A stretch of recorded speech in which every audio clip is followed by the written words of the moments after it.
Em uma carta aberta organizada pelo Movimento Famílias pela Vida, divulgada no último domingo, um grupo de 53 especialistas de 19 instituições e 3 redes nacionais de pesquisadores em saúde pública e educação recomendou ao governo de São Paulo que seja revogada a decisão que tornou as aulas presenciais obrigatórias a partir de hoje para 100% dos alunos da rede pública e privada, sem os protocolos sanitários necessários.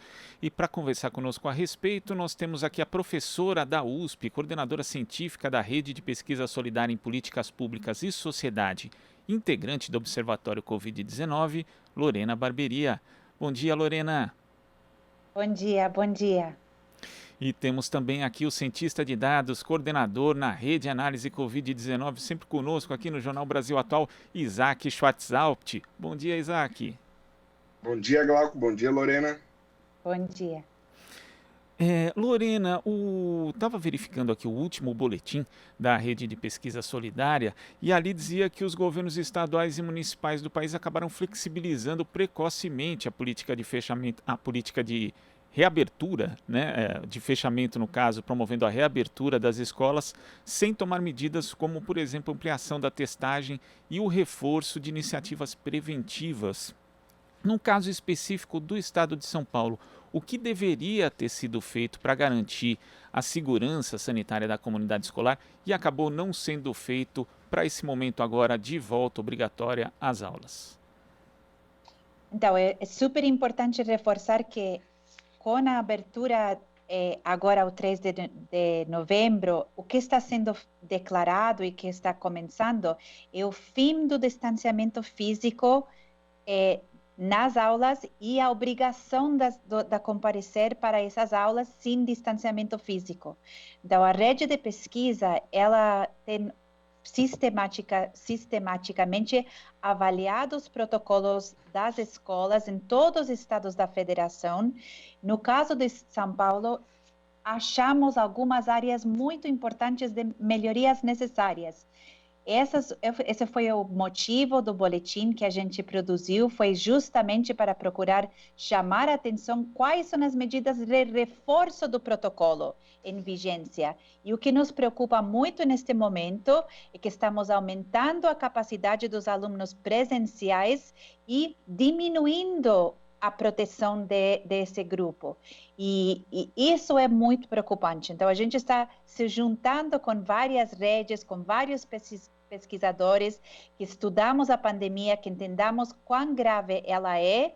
Estamos procurando chamar a atenção que não é o momento de estar flexibilizando protocolos de biossegurança nas escolas.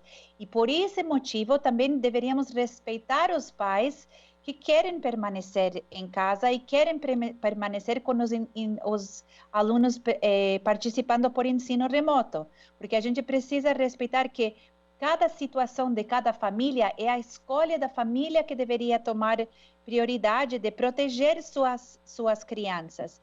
Estamos em um momento muito preocupante ainda. Mostramos nesse boletim que a taxa de positividade dos adolescentes é maior neste momento no estado de São Paulo do que os adultos. A taxa de adolescentes está aumentando. O que precisaríamos estar fazendo? Testando antes de ingressarem nas escolas, obrigando máscaras PFF2 para professores, alunos, nós procurando monitorar a qualidade do ar, a qualidade da ventilação, mantendo o distanciamento físico, porque precisamos disso para manter o risco menor nas salas de aula. Então, todo esse tipo de estratégias, elas precisam ser reforçadas em um momento de abrir as escolas. E não tirar as restrições e enviar a mensagem de que esse é um ambiente no qual se está justificado neste momento da pandemia diminuir, especialmente porque a gente sabe que as crianças menores que 11 anos não estão sendo vacinadas, ainda não temos autorização de vacina no Brasil e não temos vacinas disponíveis para essa faixa etária. Então, a gente precisa sempre lembrar, populações vulneráveis, e essas crianças são uma população vulnerável, precisam ser protegidas. Mesmo os adolescentes, a maioria só está com uma dose. Então, a gente precisa estar reforçando a proteção dessas crianças.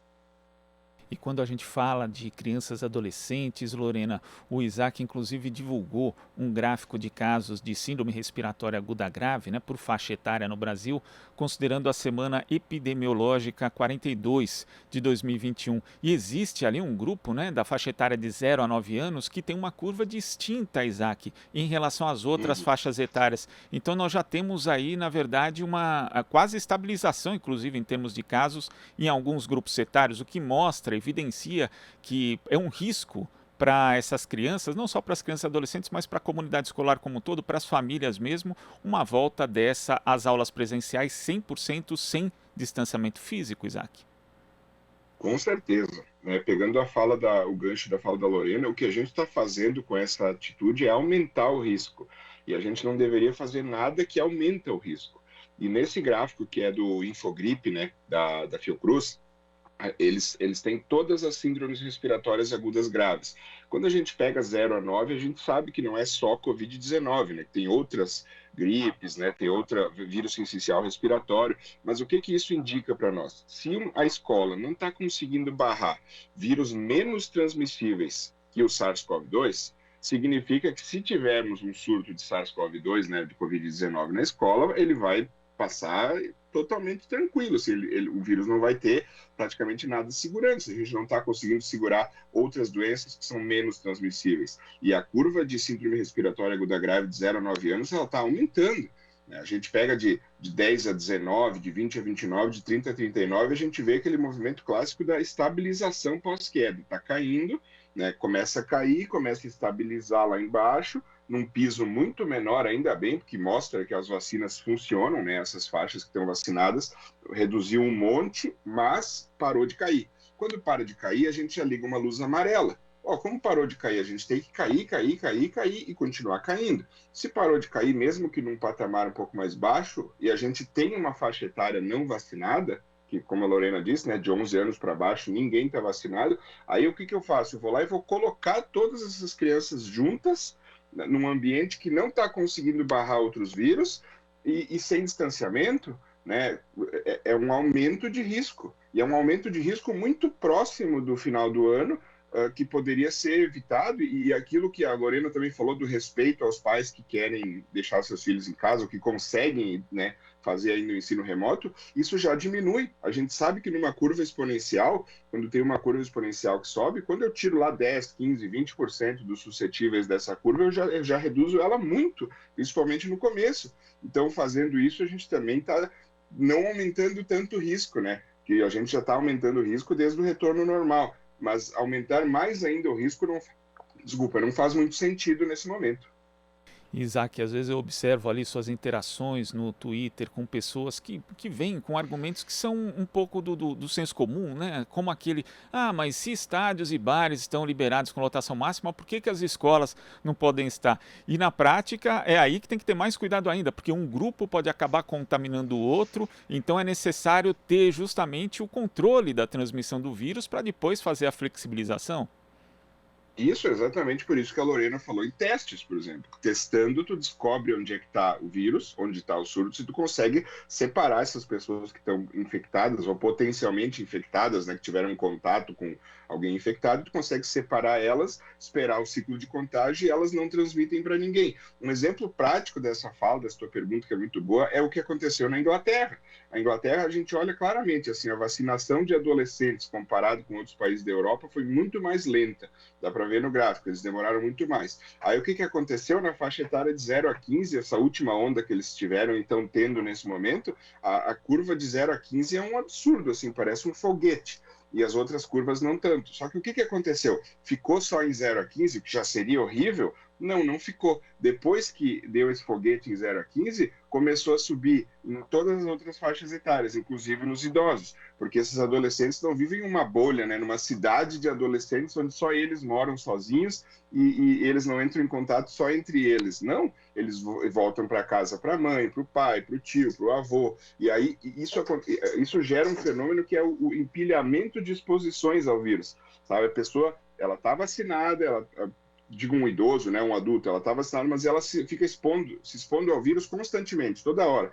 Exposição 1, exposição 2, exposição 3, exposição 4, exposição 5, então o vírus fica tentando, toda hora. Tem vírus praticamente o tempo todo, porque a gente está aumentando a circulação e aumentando o risco, como a gente falou. Quando empilha essas exposições, isso pode acontecer de ter aquela pessoa imunossuprimida, aquela pessoa que tem, né, algum outro probleminha, porque a gente sabe que a vacina é muito boa, mas ela não tem 100% de eficácia. Aí a gente começa a ver essa subida e acontece o que a gente está vendo nesses países que até tem uma cobertura vacinal maior do que a do Brasil, mas estão tendo ondas de hospitalizações e óbitos, sempre lembrando, menores do que pré-vacina, mas ainda preocupantes, ainda incomodam bastante os hospitais, ainda são muito mais óbitos do que deveria, por causa que a gente não controla a epidemia antes de efetivamente liberar tudo. E Lorena, o boletim também mostra a experiência de São Paulo em datas chaves, né, da reabertura das escolas entre 2020 e 2021, com esses momentos de flexibilização. É possível, inclusive, perceber, né, como oscila a curva de contaminação nesse grupo etário, mas também dá para fazer um histórico do que poderia ter sido feito lá atrás e não foi feito. Inclusive, essa questão da testagem, que é fundamental, mas que na prática, no Brasil, ela acabou não sendo utilizada em quase nenhum tipo de política pública de prevenção e de combate à Covid-19. Mas agora é um momento parece um momento bastante inoportuno, porque não só essas medidas não foram tomadas lá atrás, Lorena, mas também estamos a um mês, na prática, de acabar o ano letivo. Então, que tipo de ganho, por exemplo, educacional teria, na verdade, trazer as crianças, os adolescentes de volta para a aula presencial com 100% de lotação das unidades escolares? Então, acho que é uma questão que você colocou que é super importante sempre reforçar, e a gente insiste muito na rede, é que as pessoas precisam entender que a testagem, a importância de nós estar testando só aumenta ao longo do tempo, e nosso engajamento com investir em testagem deveria estar aumentando neste momento, não diminuindo. Então, muito do que a gente escuta, algumas vezes a gente dizer, estamos testando menos porque o vírus está circulando menos. Não! A lógica do que a gente precisa entender é que se a gente quer realmente conseguir manter que siga caindo as curvas, a única forma de fazer isso é testar intensivamente quando temos um caso suspeito. E na nota, o que você chamou a atenção é muito importante mostrar. Nós estamos mostrando que na rede pública do Estado de São Paulo, nos momentos que houve reabertura, se olharmos essas faixas etárias, que teríamos que ter aumentado a proteção e testado mais para procurar evitar transmissão de casos para essas faixas etárias, nós estamos mostrando não só que proporcionalmente testamos muito menos crianças e adolescentes do que elas são da população, então a gente não testa nesses grupos, e só que, além disso, que é mais preocupante, quando abrimos as escolas e começamos intensivamente a aumentar e a expor essas crianças, a gente também não aumentou intensivamente a testagem. Então, isso é um sinal muito preocupante, e a gente esperaria que neste momento, se o Estado quer abrir as escolas, precisa pensar em testagem. O Isaac falou da Inglaterra, podemos falar de inúmeros casos em outros países. Em todos esses países onde falam que a questão preocupante do que estão vendo das crianças aumentando a positividade e também as sequelas de Covid, é importante lembrar que eles testam 2 vezes por semana para as crianças ingressarem na escola. Então, na segunda-feira, antes de você entrar na escola, você faz um teste. Se você testa positivo, você não comparece essa semana na escola. A gente não tem esse tipo de estratégia no Brasil. O que a gente faz é reagir tardiamente aos casos. Então, isso não é uma questão que vai ajudar a nós nunca conseguir estar à frente da pandemia, porque a gente tem que entender que é assintomático ou pré-sintomático. A pessoa não sente sintomas nos primeiros 5 dias. Então, você vai enviar a criança, ou você vai enviar o professor à escola sem saber que está transmitindo para outras pessoas. E isso com um protocolo que tem problemas, que precisa ser melhorado, que não está todo mundo com máscaras PFF2, e agora que está com 100% de presença. Então, é muito preocupante esse contexto, e a gente precisa reforçar. Isso não é a estratégia de testagem que a gente precisa no maior estado, no estado mais rico do país. A gente precisa rever essa estratégia de testagem nas escolas e ser proativo na estratégia. Testar os contactantes, testar os alunos antes deles ingressarem na escola, quando a gente pode evitar transmitir um caso. A outra questão que você perguntou um pouco, que eu quero só insistir, é também a gente precisa comunicar para a sociedade esses riscos. O boletim epidemiológico da Secretaria de Educação só foi emitido 3 vezes em 2021. Então, não temos um panorama real do qual é o risco envolvido. Se eu vou enviar meu filho para a escola, eu preciso saber, a semana passada, quantas crianças testaram positivo nas redes públicas do Estado? Como está a taxa de positividade? No estado em geral, está em 9% neste momento, que está muito acima do que a OMS indicou para ter evidência de nós estarmos controlando a pandemia. Então, a gente sabe, estou enviando para meu filho para a escola com risco elevado. A semana anterior, a taxa estava em 9%, não está baixando esta semana. Eu deveria poder ter esses indicadores, entender o que está acontecendo e eu, como pai, decidir se eu quero ou não mandar meu filho à escola nesse contexto. E aí, só a única coisa que eu quero lembrar é que ontem São Paulo anunciou que vai tirar máscaras em locais abertos. Nas escolas temos refeitórios, temos educação física que vai acontecer em locais abertos. É muito preocupante a gente estar contemplando que, além de tudo que a gente já falou, 100% de ocupação nas salas, daqui a 2 ou 3 semanas o Estado comece com uma política de também liberar as máscaras em espaços abertos, que vai repercutir nas escolas e nos ambientes abertos nas escolas, e que vai causar um problema muito grande de transmitir casos, como a gente viu em Inglaterra, porque a estratégia da Inglaterra foi abrir as escolas sem máscaras. Então, a gente precisa conversar com a sociedade neste momento, conversar com os gestores. Não queremos uma questão politizada a educação, todos os pais querem a educação, mas a gente quer uma lógica da abertura das escolas que inclui medidas melhores nas escolas, medidas mais fundamentadas. E como você disse, falta pouco para este ano escolar.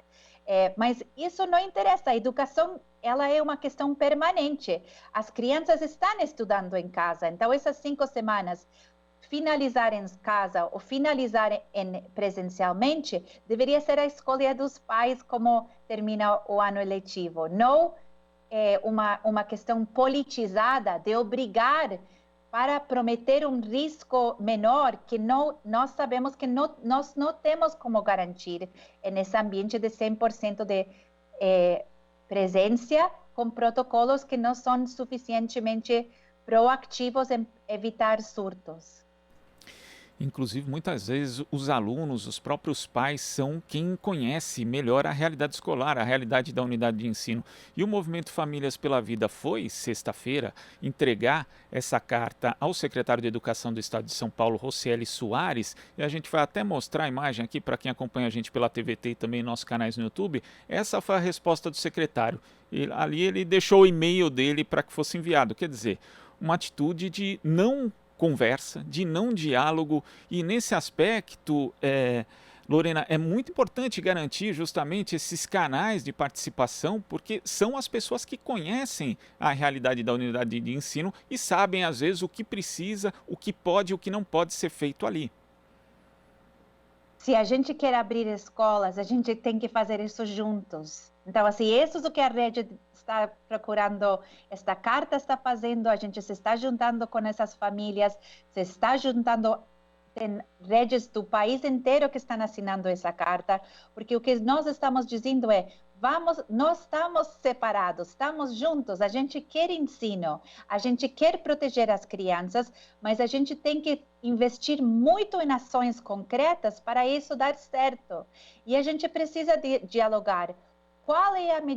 Quais são as medidas adicionais que se estão instalando com a reabertura? Essas famílias têm um direito de dialogar com o Estado e perguntar: eu não estou me sentindo segura com 100% de ocupação sem distanciamento físico. Por que não dialogar, abrir uma conversa, mostrar flexibilidade, mostrar talvez alternativas? Isso precisa ser construído com essas famílias. Eu acho que nada mais justo que um pai pedir esse diálogo e, além de tudo, uma associação que representa esses pais e que tem estado trabalhando para procurar promover uma segurança para as crianças na pandemia, que é um grupo que, em geral, a gente sabe que foi muito prejudicado. Agora, Isaac, voltando a falar daquele grupo etário que você analisou ali no boletim do Infogripe da Fiocruz, das crianças, né, até 9 anos, porque eu estava observando aqui que as doenças que foram detectadas ali, o vírus sincicial respiratório e renovírus, eles tinham praticamente sumido dos painéis de acompanhamento do ano passado com as regras de distanciamento social, o que acaba mostrando duas coisas, né, que ao contrário do que dizem os negacionistas, o distanciamento funciona, e também que as escolas brasileiras, infelizmente, não estão ainda adaptadas para os protocolos sanitários necessários que possam ser seguidos, que possam garantir a proteção desses estudantes? Com certeza.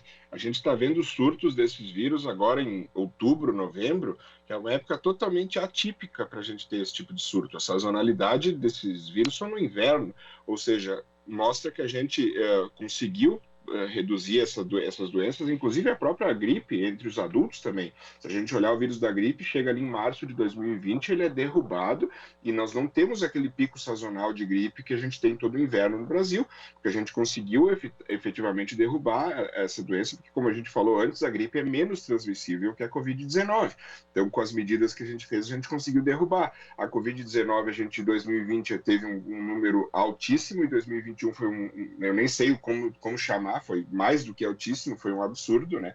O que a gente teve de casos e óbitos e hospitalizações, mas a gente estava protegendo as crianças nesse tempo todo, né? O que a gente nota que está acontecendo agora, uma coisa que eu até tentei buscar uma explicação, alguma hipótese para esse retorno tão estranho, assim, faltando tão pouco tempo para o fim do ano, quando a gente olha os gráficos de mobilidade do Google, né, aqueles que a gente vê a mobilidade das pessoas, a gente percebe que na categoria locais de trabalho, a gente chegou agora em outubro, novembro de 2021, exatamente no nível pré-pandemia. Antes da pandemia tinha um nível de movimentação, a gente está no mesmo, ou seja, a gente nota que a pandemia e uma epidemia ela é um fenômeno social, ela não é só um fenômeno de saúde. Quer dizer, provavelmente todo mundo teve que trabalhar, também dessa forma, deve ter sido convocado. Aonde eles colocam as crianças e os filhos nesse tempo? Talvez isso, né, na escola, sobrou esse lugar. Então a gente faz o quê? Coloca todo mundo na escola mesmo, com 100%, sem distanciamento, tudo que não deveria ser feito, mesmo até um pouco tempo do fim do ano. Eu vejo que esse negócio de ir para o local de trabalho também acabou ocasionando essa cascata, me parece, né, que isso ocasionou essa cascata que agora chegou nas crianças que não estão vacinadas, né? A gente até entende, se um local de trabalho faz todos os protocolos sanitários, ventila seu ambiente, distribui máscaras PFF2, tem todos os seus funcionários vacinados, né? A gente consegue fazer aquele quadrado da proteção com distanciamento, ventilação, vacinas e máscaras, a gente até diz, não, vamos voltar ao trabalho, né? Vamos aos poucos. Só que daí a gente, ao fazer isso, acaba empurrando as crianças para voltar para a escola sem o quadrado da proteção, sem vacina, sem as máscaras PFF2, sem o distanciamento, começa tudo isso aí que tu falaste na pergunta. A síndrome respiratória aguda grave dispara, vírus sincicial. Tivemos um surto de vírus sincicial respiratório aqui no Rio Grande do Sul agora há pouco, totalmente sem noção, numa época que normalmente acaba esse vírus. Por quê? Porque a gente está fazendo esse retorno afobado, vamos dizer assim, né? Dessa forma mais afobada. E é triste porque a gente teve praticamente 2 anos para planejar, para fazer tudo isso. Por isso que, inclusive, né, puxando até um parênteses, eu fico assustado quando a gente diz, não, nós teremos, sei lá, por exemplo, carnaval ano que vem, porque me parece que não será planejado da mesma forma que esse retorno não foi tão planejado. Me parece que quando acontecer, que efetivamente vai acontecer, porque a gente sabe que toda a pandemia ela acaba, né? Mas se a gente fizer isso desse jeito, a gente prolonga desnecessariamente casos, internações e óbitos totalmente evitáveis. Se eles eram evitáveis já em 2020, a gente já conseguia, a gente viu países que evitaram, né, antes das vacinas, conseguiram reduzir fazendo testagem ativa e não reativa, que nem o Brasil, testando só quem tem sintomas. Quando tu testa uma pessoa que tem sintomas, quantas pessoas ela já não contaminou lá atrás, que às vezes ela nem sabe quem é, às vezes ela pode ter contaminado o motorista do ônibus que ela pegou e o pai desse motorista do ônibus pode ser a pessoa que vem a óbito, né, que não tem nem contato com essa pessoa original. Aí, como a gente fez tudo isso aí no Brasil, eu tenho muito receio do que vai vir a acontecer, a gente vai prolongar. Então, qualquer óbito agora é mais evitável ainda. Se ele já era evitável antes de ter vacina, agora com vacina, sabendo quais são os protocolos, numa fase de queda que a gente vinha tendo, agora estabilizou num piso baixo, mas estabilizou, que já é um sinal de alerta também. Se a gente olhar, a gente vê que estava caindo, está querendo parar de cair e começou a estabilizar. Então, isso significa o quê? Alerta, e não tudo certo, tá tudo bom. Essa mensagem não deveria ser, porque isso aí, inclusive, baixa a credibilidade. Eu aqui torço para que não aconteça nada, é óbvio, eu não quero que aconteça. Mas caso aconteça alguma coisa, caso a gente tenha surtos em adolescentes, em crianças, a primeira coisa que eles vão fazer é dizer, tá, mas vocês não disseram para nós que era seguro, vocês não disseram para nós que dava, e aí reduz toda a credibilidade e cria todo esse problema que a gente já vem tendo há tanto tempo, né? E essa é uma mensagem importante, né, Isaac? Porque a pandemia não acabou, né? E tem algo que você sempre dizia aqui nas suas participações no Jornal Brasil Atual, que esses dados que nós temos hoje referem-se ao passado. Quer dizer, são notificações de casos que já aconteceram há 2, 3 semanas. Então o quadro hoje pode ser diferente. Por isso que é necessário, na prática, trabalhar a questão da flexibilização passo a passo e não já antecipando um cenário que a gente nem sabe como vai ser, até porque a gente já viu o efeito de flexibilizações afobadas em outros países que acabaram tendo os casos recrudescidos, alguns inclusive tomando medidas de distanciamento, né, sendo adotadas de novo após a flexibilização. Então tudo tem que ser analisado com cuidado, Isaac. Com certeza, voltar atrás nesse tipo de medida é extremamente complicado. Não, você volta atrás. Imagina a gente vai lá e libera o uso de máscaras, por exemplo. Né? As pessoas liberam. A gente trata, na minha opinião, na minha visão, a gente já trata errado as máscaras porque elas são uma baita ferramenta. Inclusive, depois de que a gente conseguir controlar a pandemia, para qualquer coisa. Eu, Isaac, peguei gripes e peguei coisas desnecessárias porque eu tive que ir em ônibus superlotados, né? E não tinha essa ferramenta para me proteger. Eu, por exemplo, não pretendo, em certos locais, deixar de usar ela. É uma ferramenta que vai me ajudar demais a evitar contágios por doenças desnecessárias. Então, quando a gente vê tudo isso que está acontecendo, começa a me dar essa sensação de que a gente não está controlando, a gente está prolongando. Né? Esse do passado, essa fala do passado é muito importante tu relembrar, porque assim, se a gente olhar, os casos já são atrasados no Brasil. Agora que as pessoas estão se vacinando, e aí ainda bem, né, que as vacinas são muito boas, a gente vê uma redução de sintomas, as pessoas, às vezes, mesmo quando contraem a doença, ficam mais leves, né, as pessoas começam E outra, isso também é uma coisa que está sendo, infelizmente, muito propagado, de endemia, de conviver com o vírus, e as pessoas começam a achar aquilo normal e elas vão se testar menos ainda. Então, se a gente tinha uma testagem reativa, essa testagem cai mais ainda. E como é que a gente nota isso? Basta a gente olhar quantos óbitos estão sendo registrados e quantas hospitalizações, porque óbitos e hospitalizações tu não tem fuga. Se a pessoa está mal, ela vai para o hospital. E se a pessoa, né, morreu, infelizmente, não tem assim como, eu morri leve ou hospitalizei, a pessoa está mal. Aí a gente vê que hospitalizações e óbitos estão ali naquele nível e casos reduziram. Então, o indicador que a gente chama de CFR, né, que é o Case Fatality Rate, que seria a taxa de letalidade entre óbitos e casos detectados, a gente vê que ele está aumentando de leve. O que significa isso? Que eu estou notificando menos casos enquanto eu estou notificando a mesma quantidade ou até um pouquinho mais de óbitos. Então, essa proporção muda. Quando essa proporção muda, o que acontece? A gente está detectando menos e controlando menos. Então, o meu dado mais fidedigno começa a ser hospitalizações, porque a hospitalização é mais rápida. A pessoa entra no hospital, faz a internação, aquela internação já cai no sistema, a gente já consegue ver. Só que se a pessoa está internando, significa que há quanto tempo ela já está transmitindo, há quanto tempo ela já infectou outros, quer dizer, eu não estou controlando, eu estou correndo atrás da epidemia. Então, se eu ver um aumento em hospitalizações ou mesmo uma estabilização em hospitalizações, quer dizer que esse aumento lá no contágio já aconteceu há sei lá quantos dias, muitos dias, 15, 20 dias atrás, no mínimo.